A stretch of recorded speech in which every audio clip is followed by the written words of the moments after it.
So typical lazy Sunday, I'm eating some brunch, reading some Cosmo, and I come across this very interesting article. Now everyone knows women orgasm less than men, and for a long time people have said it's because men don't care about women orgasming and that's a problem.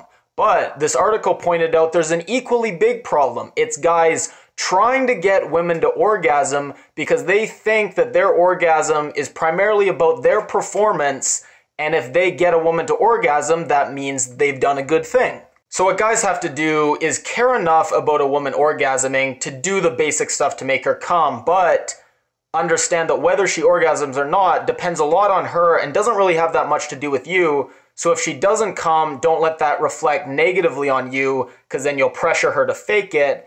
But if she does come, don't let that reflect positively on you, because then you've taken away from the specialness of her woman-centric orgasm.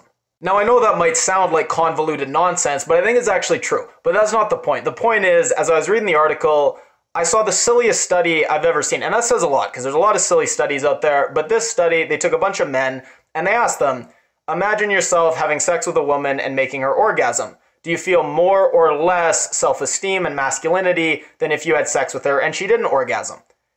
And that was it. That was the study. And it was a real study. It was published in a journal. It had all the different sections that a study has. It went on page after page after page. This wasn't some undergraduate Psych 100 project worth 10% of your grade. This was a real study.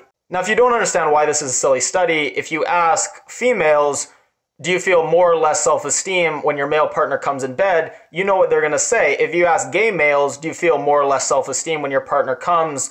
You know what they're going to say. If you ask lesbians, do you feel more or less self-esteem when your partner comes? You know they're going to say more. If you ask serial killers who eat their own feces, do you feel more or less self-esteem when your partner comes? They're going to say more self-esteem. I don't care if you're a gay man, straight man, woman, or squirrel. If your partner has an orgasm during sex, you're going to get a self-esteem boost.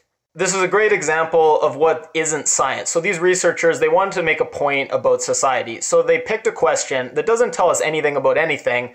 They know the answer they're going to get from it. An 8-year-old would know the answer they're going to get from it. And then they use this to get a bunch of articles written in different popular magazines to advance their agenda. And it's just so frustrating because we desperately need more studies and more insights about gender dynamics and sexuality, because these are such important topics that affect so many people's lives, but instead we get this.